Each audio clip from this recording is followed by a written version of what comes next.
Hello, friends. It is Thursday, and it's a really special Thursday. I am super excited for the interview today. And we even did a little test. It wasn't working perfectly, but I think it will now. Hopefully, you can hear me and you can hear both of us. I am interviewing a legend today, Mickey Munoz. Not only is he a SUP legend, he was a legend before that in the whole surfing world. So one of the most amazing humans, so much aloha. He and his wife Peg are in California right now. They spend a ton of time in Mexico, but I'm so excited. I see all the little hearts going to have them join us.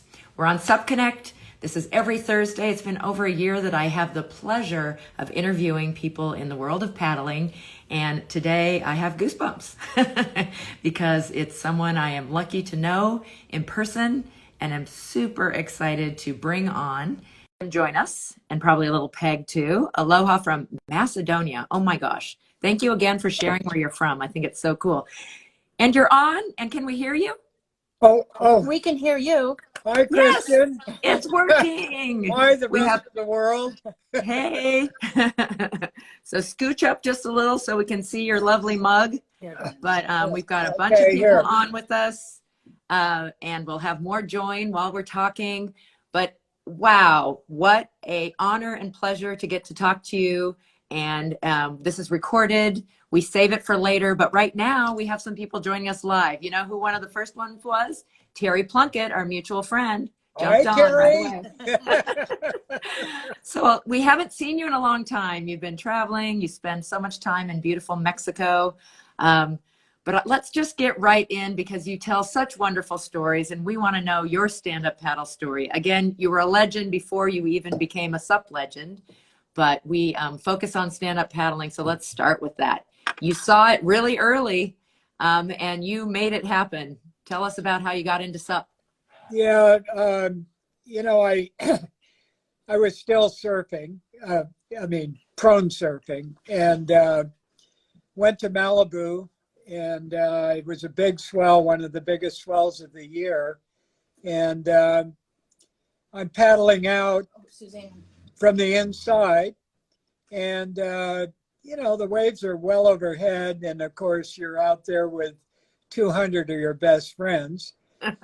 And I saw a guy take off on the second point as I'm paddling out, and my strategy was to hope somebody they get wiped out, and maybe there'd be a wave that I could have no one on except me. So anyway, I'm paddling out, and I see a wave coming, and a bunch of people fall off, and I go, hey, it's my wave. I turn around, I get in the wave, I'm up, I'm headed towards the pier, and I hear, behind you. And I look behind me, and it's Laird Hamilton. And he's riding a 12-foot board and hauling ass. And I didn't, if I saw him, I didn't think he had a prayer making that wave. But anyway, I apologize, and I pull out, and he goes on a little further and pulls out, and I paddle back out with him, and he's standing and paddling with a big paddle. And I'd never really seen that before. And I was so impressed that he had made that wave all the way from the second point and made it through the 200 of our best friends. And we talked a little bit on the way out, and I asked him what he was doing, how he was doing it, and what's the deal on the paddle. And he said, usually cut it off about one shuckle over your head.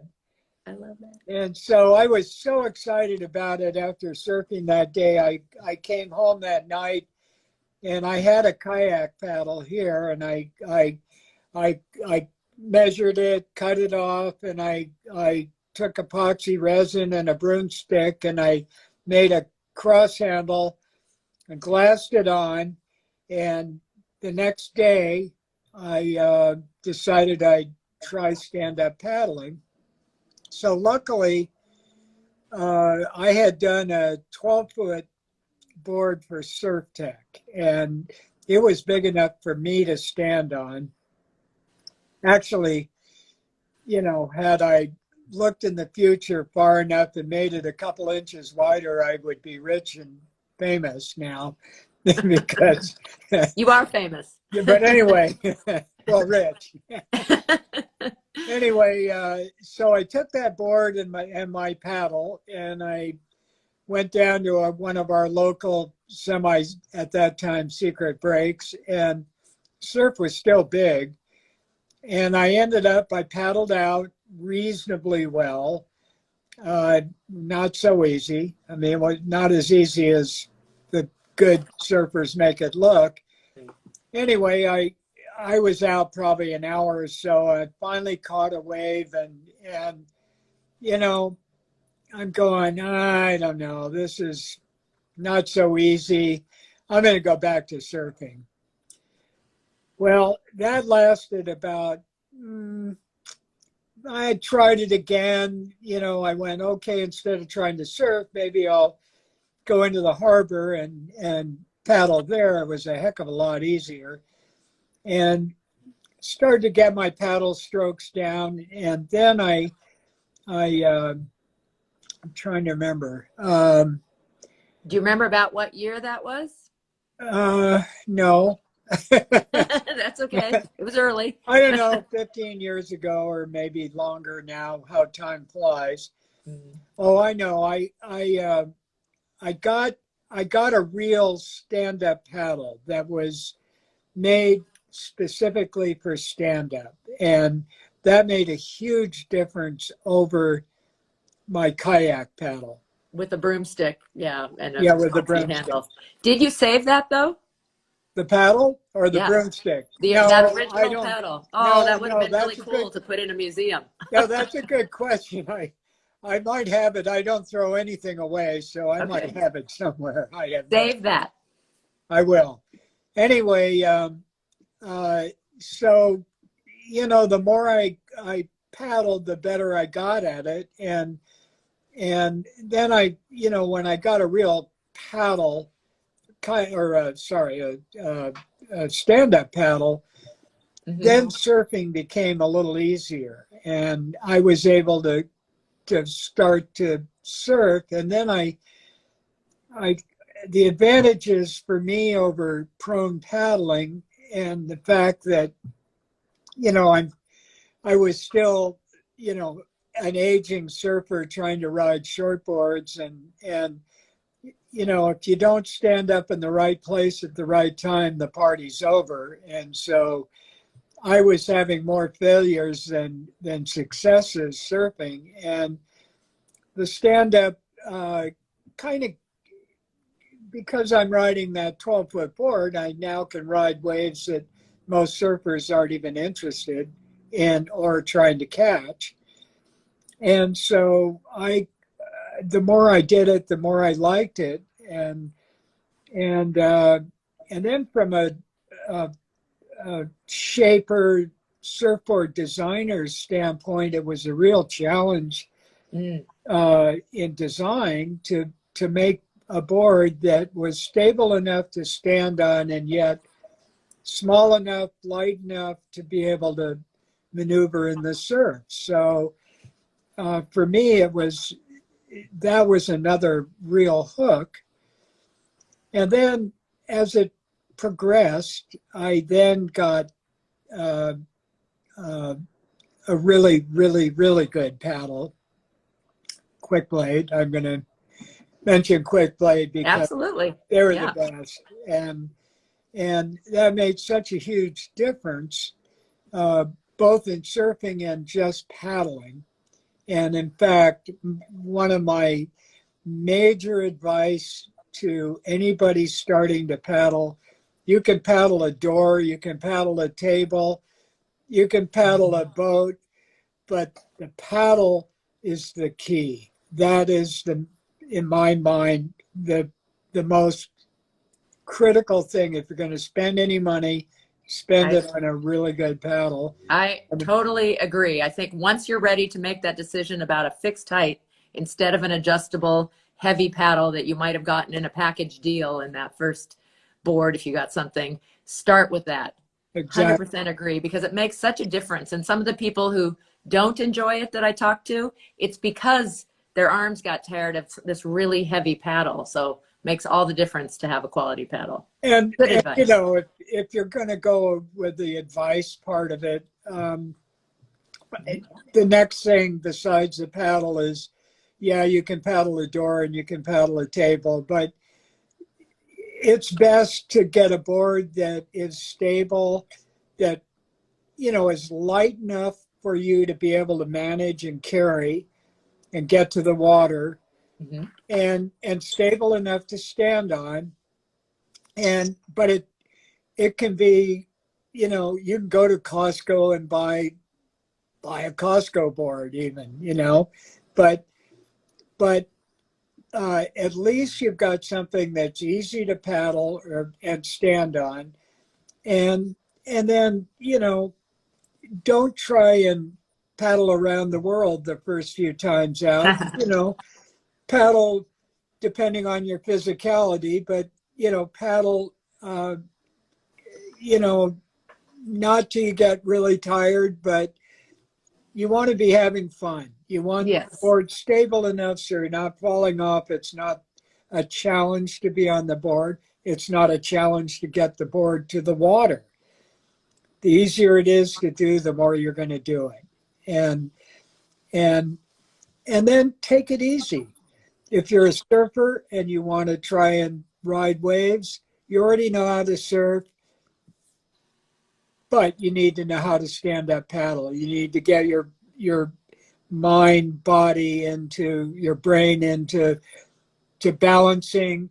You need to be able to turn your board, pivot your board. You need to figure out the strokes, and you need to learn that. You don't need to learn to surf. You already know how to do that. And then, of course, you know, actually riding waves is another issue we can go into if you want, but that's kind of my advice for beginning paddler. And Great get advice. into it. Yeah. Wow. Thank you so much for sharing that. So you were in very early, and I think you've told me before, was it 2005 or six or something when you, I mean, to be building your own paddle means you were in pretty darn early. Glad you found that lighter paddle, but I am impressed that you saw a vision for it right away. Because I definitely, some people we talked to weren't, especially surfers, sometimes they're not so sure about that sport over there for a while. And then they've seen others that help them see. But it's great that you happen to have that chat with Laird right from the first time that you saw it to want to go home and give it a try. So And you've branched out in a lot of ways. Of course, you're a surfer, and we'll talk more about surfing, but you have been very involved in, you know, events that have happened, like fun events. When I was first starting, you had this event that I'm wearing a autograph t-shirt from. Mongoose. yep. Of course, Battle of the Paddle, you know, what we dearly miss, our Battle of the Paddle Pacific Paddle Games Doheny event, which of course was that combined surfing event. So talk some about how you got into some of these events, because you definitely were early in helping them happen, or being, I mean, this one's named after you. Well, you know, thank you, Sparky Longley, for Rainbow Sandals doing the paddle battle, because I think that was the real catalyst for you know, bringing a lot of people into the sport, and of course into the racing end of it, for again my shaper designer mentality, and also building boats.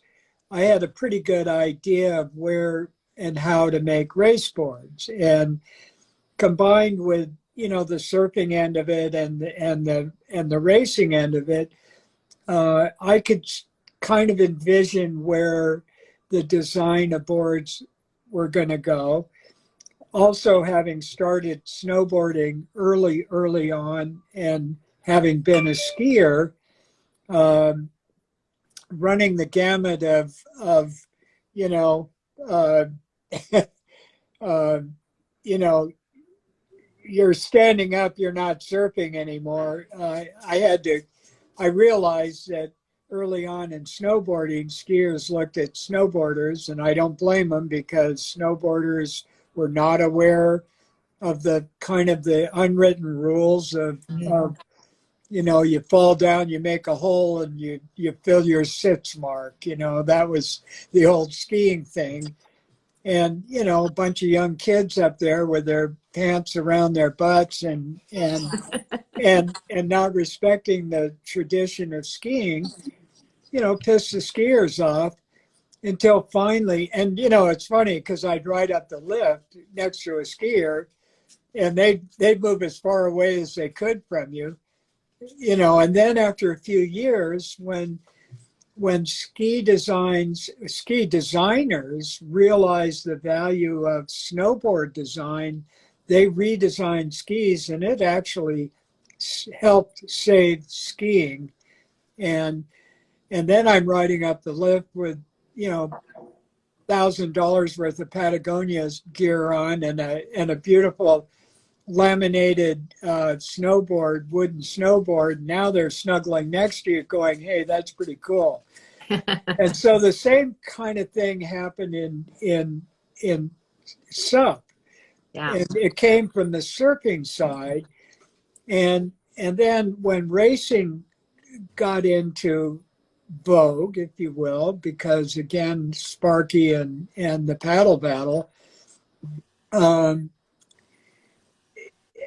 it became more and more accepted. And it was funny, even and you mentioned, because I mentioned something about, I was showing you some photos, and I was showing you some surfing photos, and then you mentioned that, and I said I was a referee for the paddle battle, and the last paddle battle was not at Doheny, but at Salt Creek. And it happened that it was one of the biggest swells of the year. Mm-hmm. And of course, all the local Salt Creek surfers were all pissed off because, the SUP people took it over, and a lot of negative surf press came out of that. Mm-hmm. And I'm going, you guys, you little bastards. We went to a zillion city council meetings to try and save Salt Creek so we could surf there. And yeah, people are getting wiped out. Surf was big. Guess what? They're riding 14-foot boards, and not everybody's getting wiped out. A lot of people are ripping on a 14-foot board. Try it. You think it's easy? Try it. And they are surfing.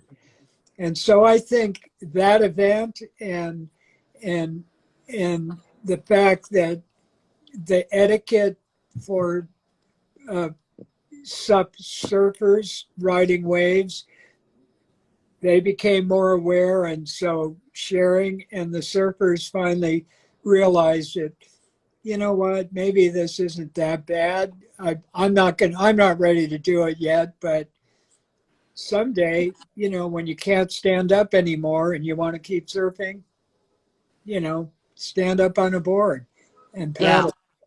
I have to throw in, because the Blur, Dave Bainey, is on right now, and he said, me and Mickey had an epic session at Salt Creek Bop. Great memory with our official jerseys on. So I think some of the actual participants were jealous that instead of racing, you guys were being officials, and in between races, you were putting on a show.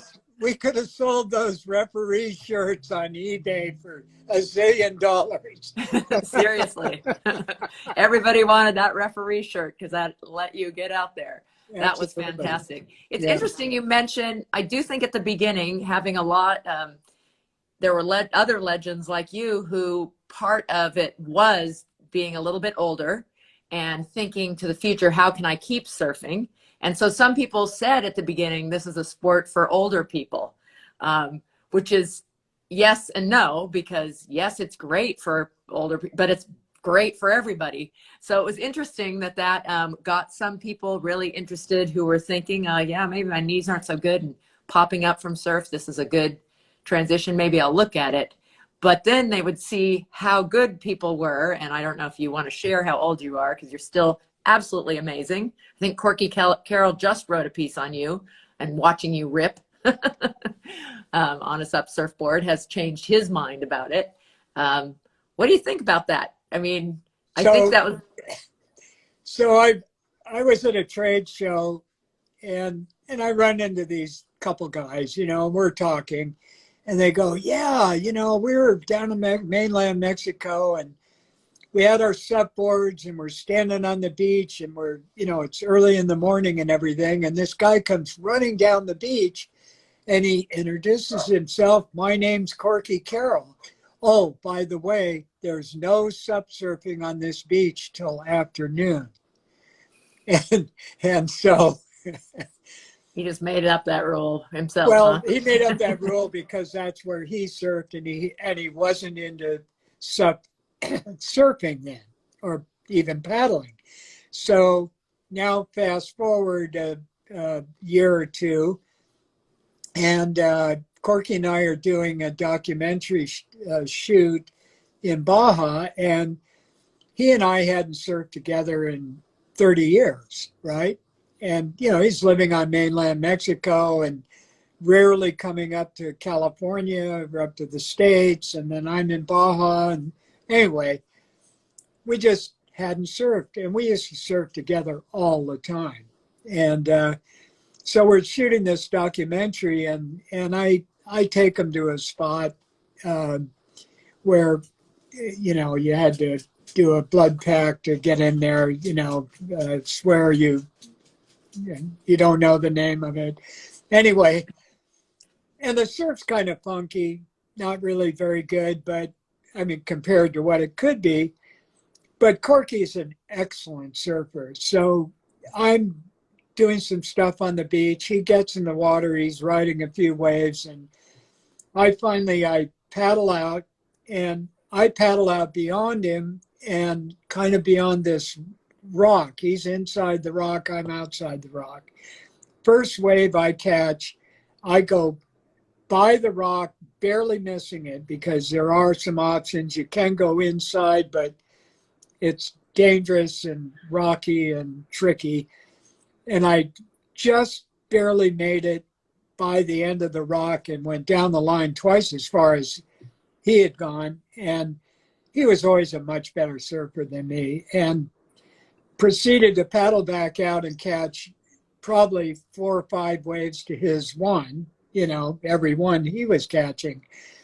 So we end up on the beach, and finally, and Corky gave me a great compliment. He said, you were the first one that made stand-up surfing look fun. I'm interested. So I lined him up with a quick blade paddle. I lined him up with a board. He went back to Mexico and started stand-up surfing. Now, forward again to Salt Creek, and Sparky had Corky come up and be one of the announcers at that last paddle battle.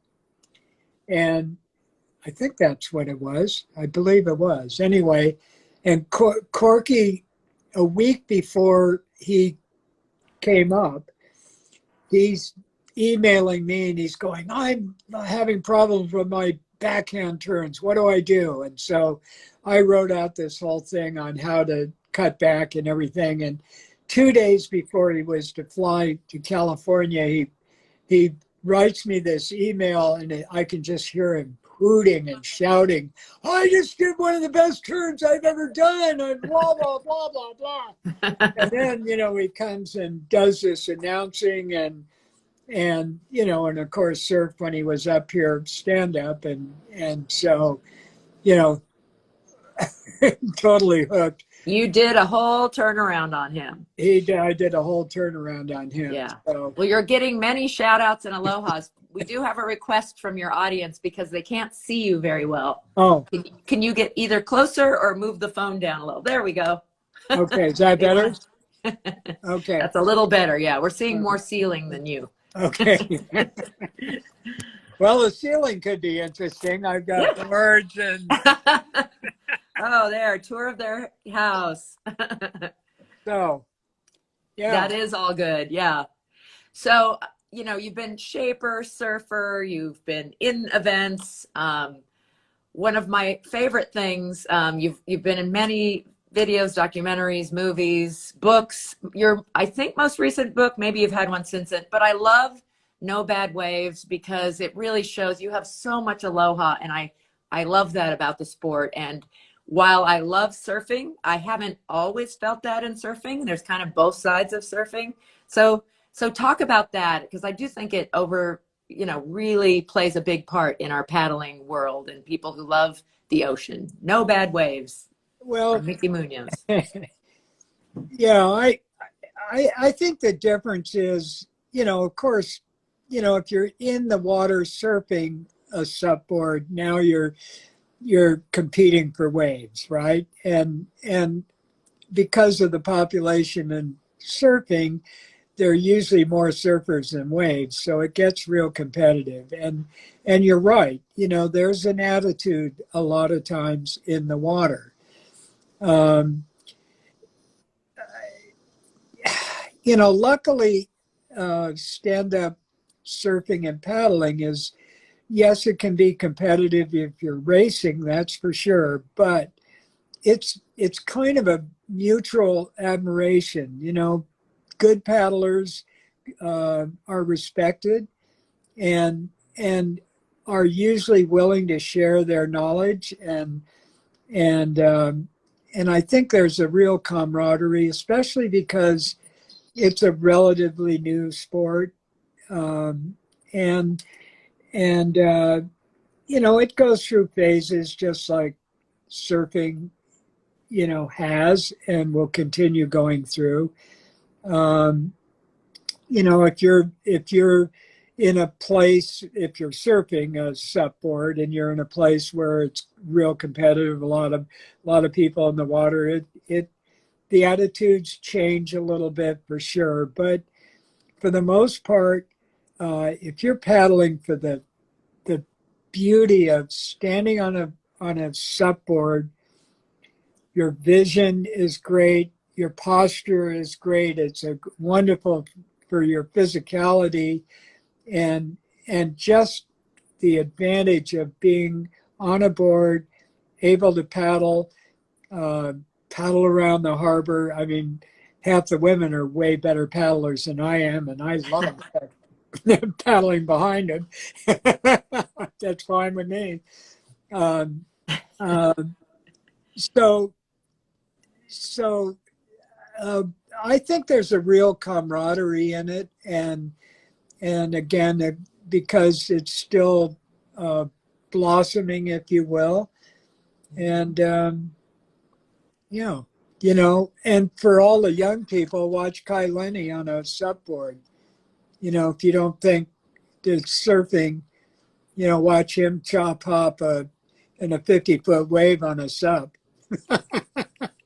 Absolutely amazing. Yeah. Yeah. So You, yeah, you mentioned the harbor. Of course, we're in a very sad situation right now locally because we had an oil spill and the harbors are closed. And we unfortunately just had to announce today that I was going to see you this Saturday at the Harbor Hoot, which is a fun event. But I bring it up not only because we're sad and we're going to miss it, but it's an event very similar to one that you got started. And again, that was a lot about that camaraderie. You put together relay teams at the Mongoose Cup with random people. I know I was put with people and met people through that.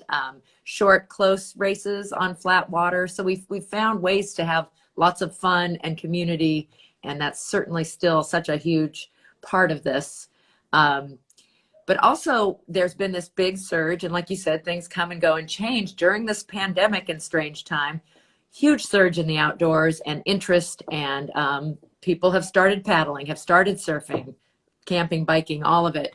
But we were really hoping this is the kind of event that you can get new people in. In fact, one of Anthony Vela's goals is a high percentage of people doing their very first event. We tried to call it an event more than a race to be less intimidating because it is for fun. And yes, there's, a time on it or maybe a placing time on it, but it's just a way to get together and enjoy the water. So I hope to see even more of that entry level stuff and that we can move this huge recreational base into some of the niches that you and I and many others love, like racing, like surfing. And that leads me into the next question. I think you've been trying some new offshoots, which there are quite a few of. What have you tried recently in the stand-up paddle wind and wave world? Well, of course, you know, I'm real tempted to get into foiling, and foiling is not so easy. You pay your dues, and so I've tried a bit of it, and I'll probably continue, you know, doing that. But you know, now I'm counting waves. You know, when I was younger and and so forth, I never would. But now, if I get one or two good waves, I'm a happy camper, right? I think, you know, part of this whole thing with the recreation is that you know, the equipment has gotten better, it's gotten lighter, it's gotten more durable, it's gotten more affordable. And again, I refer back to paddles. There are a lot more carbon paddles on the market. You know, obviously China's been making, you know, paddles that are carbon, and they're, you know, they pass. They're better than the uh, you know, the old aluminum shaft. And pardon me. Don't forget to give Jimmy Terrell a shout out. Oh, He yeah. has, but we can do it again. Peggy, I know you have to leave, so come in and say hi. Oh yeah, no, she has to go. So I know. Does she want to Gave her squeeze in my- and say hello to us? Here, darling, say hello. We're using her account because Mickey Hi. doesn't have. Hi, Peg. Thank you so much for helping make this happen. Oh, now he's official now. Well, so he's taking my phone. So, you know, do you have it? Don't lose it. Okay. No, you're gonna stay here. And Again, we greatly appreciate you making, because you had to jump through some hoops to make a social media thing work when that. so back, you know, I think the equipment's gotten better. You know, the inflatable market is huge, where, you know, people don't have the storage or the vehicle to be able to, you know, schlep a big paddleboard, you know, to the water, and the inflatable thing has been doing really well, and the paddles are better. There's more knowledge that's available. So if you need instruction, you can go online. And again, Jimmy Terrell has beautiful videos on paddling techniques, and, you know, and how to pick out a paddle, and how to, you know, size it for your body. And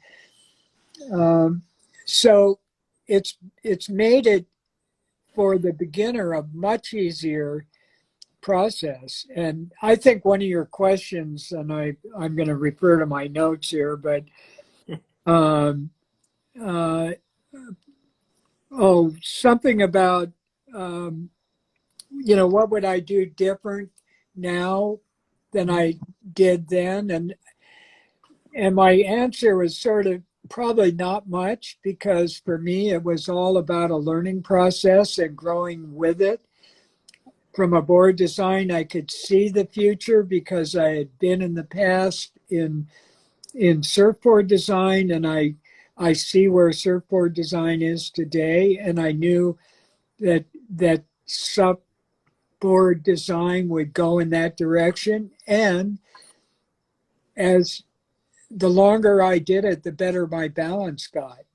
So especially when you get older, to have good balance and have, you know, strong legs and you know, abdominals, etc., is a huge asset to living a longer, healthier life. And when you mentioned pandemic, you know, people, I think, are realizing that you know, you got the people you love and the people that love you and your health, and the rest is all total bullshit. So, you know, that's why you want to get out and paddle. Absolutely. And Are you we hearing just me, got- or are you? Yeah. Yes, absolutely. And so true. And your wife Okay. Peg paddles, right? That's something you could do together where you might not be Oh, surfing waves with her. I have to follow her. She kicks my ass. Are you kidding? She's a great paddler. She paddles almost every day. Literally. I mean, she really does. She probably paddles 5 times a week. That is So fantastic. And maybe before she wasn't in the ocean that much, I assume, before stand up.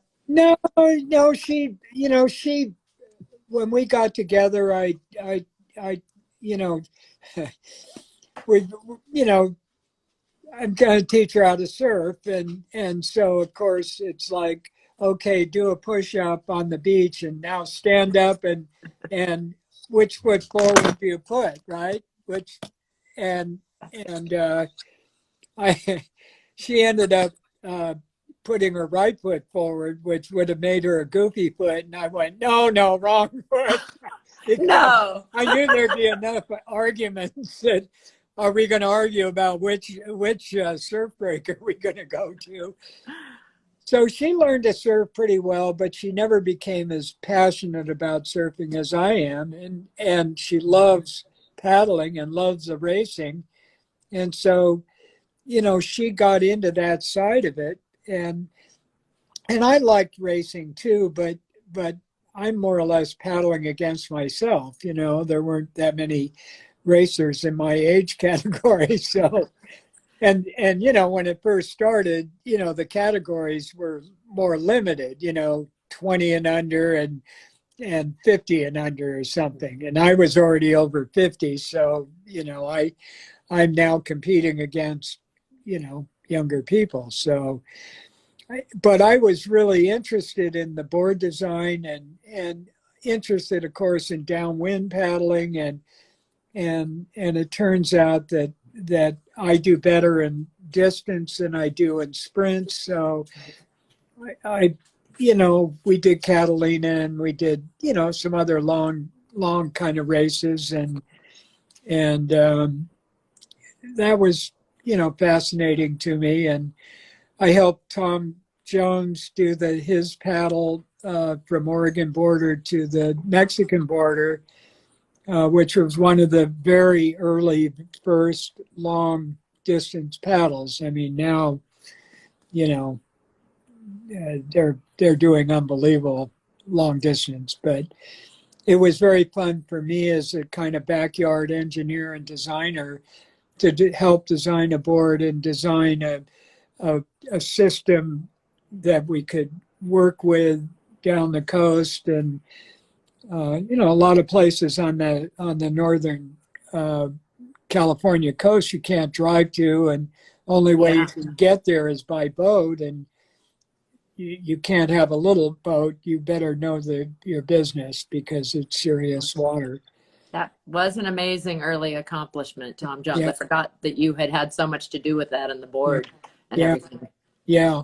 So Fantastic. anyway, yeah. So I forget where we were with all of that, but again, What? oh yeah, back to what would I do different? Probably not a lot. I mean, I think because I cut that kayak paddle off and glued the handle on it, I learned that the paddle quality of the paddle and paddle design is probably the most important part of the whole process. Again, you can paddle a door. They So even were shaped like that for a while. I know Riviera had that one they called the door, exactly. all different shapes. Yeah. Yeah. Yeah. So, So importance of paddle. Hey, well, I do want to back up a little bit because we yeah. might have some young people here who, believe it or not, don't know your history. And oops, there it goes. There, that's really good. We can really see you. Oh, Perfect.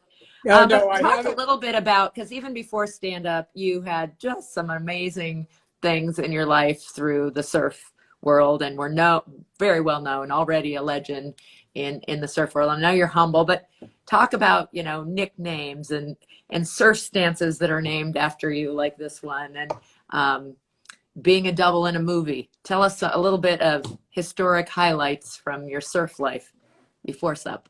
So I first stood up in probably 1947, and I was right at the tail end of 100-pound boards, balsa redwood, boards, and luckily, because I weighed 50 pounds or whatever it was, at the time, and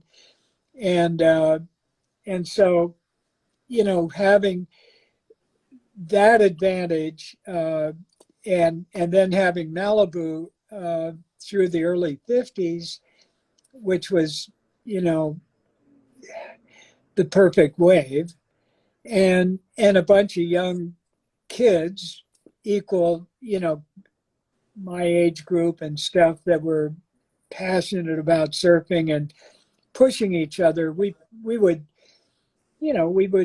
we would push each other and try and outdo each other and all of that. And so you asked about stances.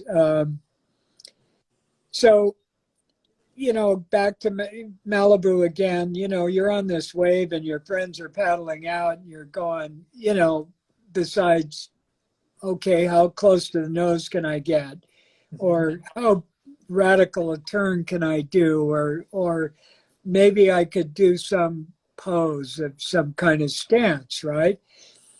So at the same time, we're going into, traveling down into northern Baja, and we'd end up at the bullfights, and of course the bullfighters have all these passes and stances that they go through, and they name them. So we started naming some of our poses after bullfighting, and Oh, I didn't know that. yeah, so myself and my friend Bobby Patterson, who was considered at the time probably the best small wave rider in the world, from Hawaii, had moved to California in the very early 50s, and he ended up needing a place to live. And so he and I were surfing together, and I came from a family of 5. I had my own room with my own entrance and my own bathroom. So early on, I was living almost independent of the rest of the family. And, Bobby, heck yes, stay with me. So he and I are, surfing together all the time. Well, one of our surfing rituals used to be we drive Pacific Coast Highway from Santa Monica Canyon. We drive up through Malibu in the winter, drive up to Overhead, which was an outside break, kind of like Sunset Beach in Hawaii. And our ritual paddling out, we'd paddle out on one side of the peak, or he would be on one side, I'd be on the other, and we'd try and time it. So when the wave broke, we're looking at each other through the barrel. Oh, wow. And then when Overhead would blow out, we'd go to Rincon, ride Rincon until it would kind of blow out. And then we'd drive back down the coast, and we went to, we used to stop at a place called Arroyo Secos. And it could hold a northwesterly wind. It was kind of side off shore there. So Bobby and I, one day, this is in 1950, I think, 51, 50, 51, something like that. We stopped there, and we're surfing, and behind us is John Severson, who spots our car and sees us out surfing, and so he sets up his Bolex on the beach, or on the PCH, and he's shooting photos of us, or he's shooting film, 16 millimeter film. And of course, it's not like today where you get instant gratification, doing selfies, and you watch yourself in 2 seconds what you're doing. Then it was weeks, you're waiting for the film to get developed, and then you got to go see it. And so John had shot bunch of footage of Bobby and I, and he said, "Hey, would you like to see it? I just got it back from the lab." Mhm. So I went over to John's place, and he's looking at this 16 millimeter film through what they called a moviola, which they'd have a reel of film, you know, an empty reel over here, and the film would go through this little window, and you're now looking at a, you know, a tiny little 16 millimeter frame, and then you could magnify it. And we're looking at this footage frame for frame, and if you liked a certain thing, you could also cut and glue the film together, so you could cut sections out and edit that way. So we're looking at all these different shots he's got, and finally we roll through this one, and I don't remember whether it was John or myself. I went into this shore break where I was pretty sure I wasn't going to make it, so I just did this pose, which we later named Quasimodo after the, yeah, exactly. That's After, it. that's it. And so But with that ended up as one of the feature photos in the very first Surfer magazine. Oh, it was in the very first. I didn't The realize that. That's numero amazing. uno. Yep, very first one. So this one's based on a photo, and a paddle is added, of course, Yeah. because it So, was before so that paddle. anyway, that's how the Quasimodo came about, and then Ah, we had the Espontáneo and the El Teléfono, and those are kind of bullfight uh, genre, and anyway, that's kind of how that pose thing got going, and then of course nose riding became, you know, a highly skilled part of longboard surfing. And then, yeah. of course, when longboards went out and shortboards came in, and being little myself, I immediately gravitated to shortboards. I love the speed, and I love the design and the planing and all of that. And so that's where, you know, I ended up till I got to the point where I couldn't pop up anymore reliably enough. And so, yeah, well, and then in between that time, longboards came back into vogue. And for a long time, you know, the really good hot shit longboarders are trying to do shortboard maneuvers. And you're going, well, you know, you want to do that, ride a shortboard. It's a better deal, you know. And now, you know, because of the way longboarding's gone, it's kind of gone more traditional, and more into nose riding, and still into some, you know, high level maneuvering, but more into traditional longboarding. So I love watching people walk the board and be on the nose, and the style and grace of that. I just think I will always enjoy watching that. I yeah, never got to the point in surfing to do it myself, but yeah, I think admire it. Joel Tudor was kind of the one that really kind of got that back going with his duct tape, uh, you know, events, and so and longboarding. I mean, I got back into longboarding, made myself tons of longboards, and you know, I'm riding what I call my short longboard, or my long shortboard, which is kind of a longboard shape, you know, for supping, and you know, it's a board you could prone paddle out and surf. So, but my balance has gotten better, so I've been able to deal with it, and Yeah. uh, But yeah, you've given us back to stand up. You've given us some great tips and ideas about equipment and paddle first, but you know, good companies like Quick Blade you've mentioned, um, ideas about, you know, what getting into it and everything. Any other thoughts, any other tips on getting into stand up? Thoughts about, you spend much of your time down in Mexico. We were very lucky. WPA had an event right in Cabo, And one of the events was a downwinder, and that was so neat to see East Cape, and to walk by your house, and I want to say the Hobies, but the Alter family's house is right near yours, and then start from there. Really amazing place that you live, and I know you spend time with the waves down there. So you sup surf, and you and your wife together both sup paddle in different ways. You mentioned downwinding. I don't know if you've done more of that. You, like you said, foiling you're interested in. I know my friend Andy mentioned winging and kiting and using the wind, or other, amazing source from Mother Nature, where I love the crossover that we have in wind and waves. But anything more about tips or things you'd love to enjoy?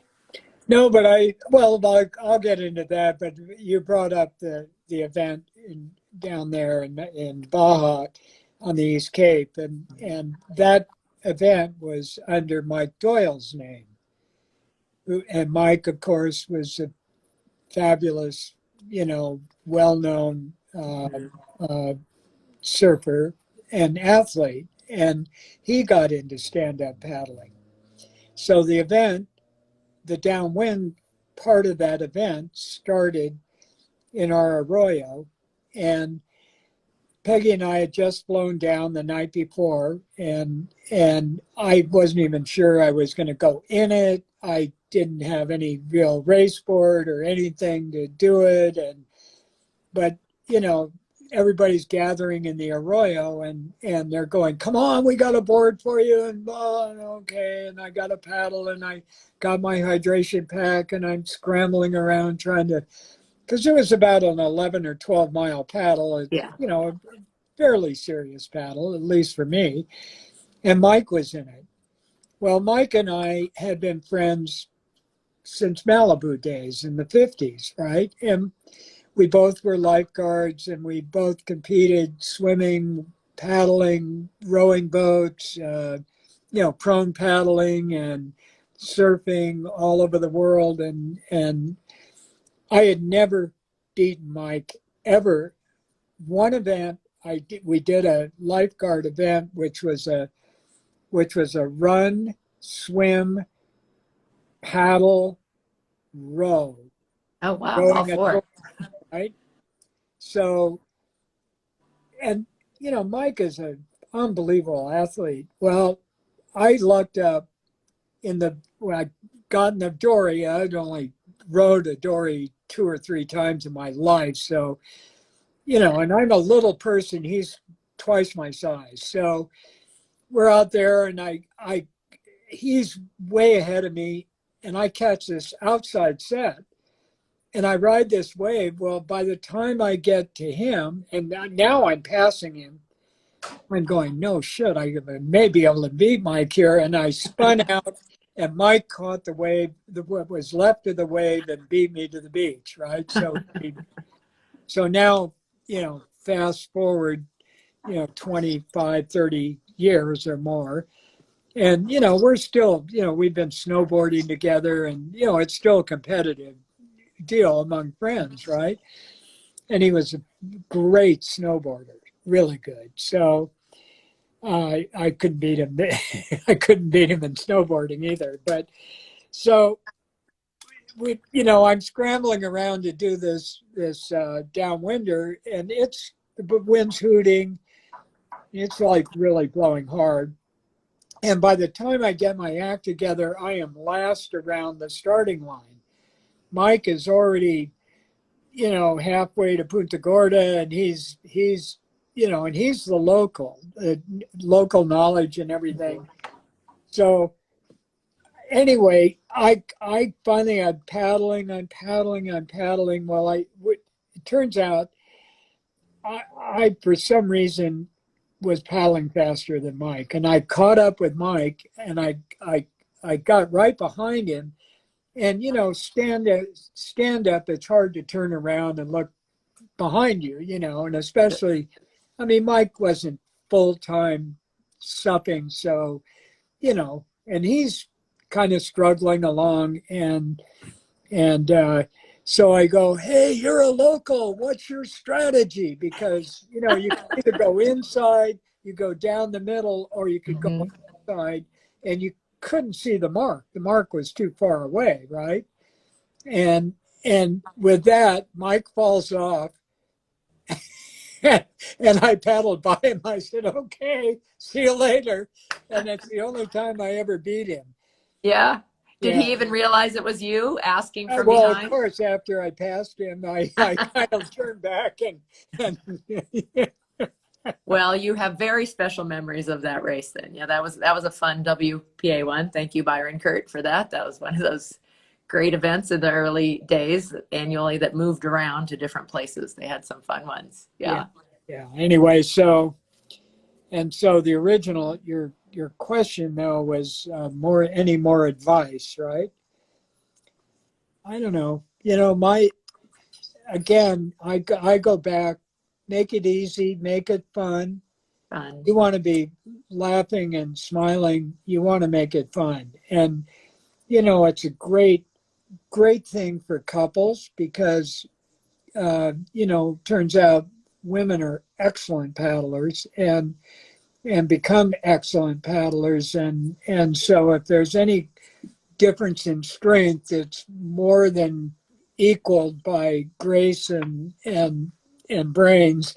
Well, Because that's women are generally smarter than men.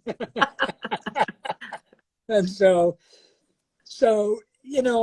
it's yeah, have your mate, have your partner, have your friend, do it with you because you want to share it. And it's yeah, and it's simple, with you don't need a whole lot of gear. It's not, snowboarding, you need a lot of stuff. Skiing, you need a lot of stuff. Sailing, you need a lot of stuff. Sup paddling, really a board, a paddle, and a leash. Do not go on your board without a leash. Thank you for that safety shout out and tip. Absolutely, because yeah, the Coast Guard said if you tie a Coast Guard, uh, uh, what do you call it, life vest on your board, you're legal. But that doesn't make you safe because you fall off the board, the board blows away. Guess what? There goes your flotation. Both of them. Both of them. The added one and the board itself, which is a Exactly. flotation Yeah. device. So Yeah. always wear a leash and even on days it looks glassy and easy and there's no problem. I'm only in the harbor. You go outside the harbor, suddenly there's more bump, gusts of wind come up, you fall off, boat wake, you fall off, you catch your fin on kelp, you fall off. Yeah. Leave. Yeah. You want that's way more flotation than that life vest. So yeah, that and and I just don't trust the water. As long as I've been in it, you get surprised, and so make sure you're prepped. Make sure you've got enough protection, clothing, etc. Whatever however you're going and wherever. Hydration if you'll be out there a long time. Yeah. Right. We respect Mother Nature. I think people who are really have been in the water even more, like you, what an example of someone who knows the water, realizes the potentials for problems, which doesn't mean you should stay away from it. It just means you need to be smart about it and Exactly. think about it with Yeah. leashes and other things. Exactly. Yeah. Great advice. Yeah. Well, your aloha has not diminished in any way. It is so wonderful to talk with you and hear your stories. And I know you have zillions more. You still have a website, don't you? MickeyMunoz.com or I sort do, of? but I just use that as I don't. Yeah. I mean, I guess a bookstore is the best place, or Amazon to buy a book. One of If your you books. want, yeah, no bad waves. You can buy it through Patagonia or Amazon, and I think they even have it digitally now. Yeah. In fact, I can buy it on Amazon almost as cheap as I can buy it from Patagonia. So, Yeah, I know, crazy. But support Patagonia. That's a better place to go to it. it is. It is. Yeah. Yeah. And they've been very good to me. And Patagonia is a great company for sure. Yeah. They really are. We appreciate all that they do and those companies that do give back in different ways. Yeah. And we appreciate you and all that you have done for the sport of stand-up paddling, for surfing, and for just being an amazing human. And please thank Peg too. And again, sorry that I won't be seeing you this Saturday, but glad you're in town, and I appreciate so much, and SupConnect does too, you giving us this opportunity.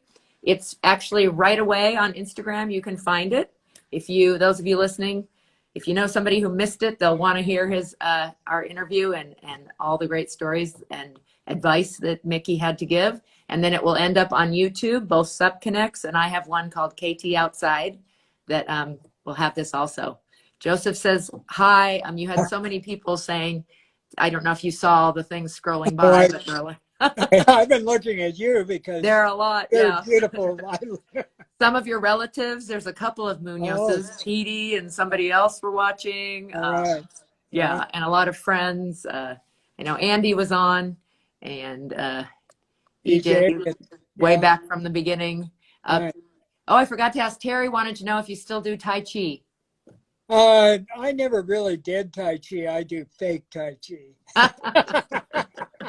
Well, it doesn't matter if it's good. I do kind of a stick dance in the morning on the beach down there and do my run. I run every morning pre-duck with my dogs, and it's trackless powder and it's warm. Yeah. I'm not freezing in the snow.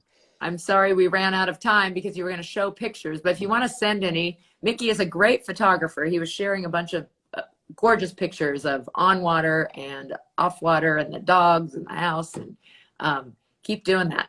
Great stuff. Thank you. Well, thank you. I'm really honored that you asked me to do this, and hi to all my friends. And I hope we can, I hope we do that event, Yes. They're waiting because of the oil spill. They can't tell them a date yet, but we will postpone it, and we'll be picking a new date to all get together at Baby Beach in Dana Point Harbor. One of our many spots that has been such a focal point of the last decade and a half for you in paddleboarding. So thank you, Mickey. Take care. Be well. Wonderful chatting with you. All right, you guys. I do hope to see you soon. All right. Adios. Adios.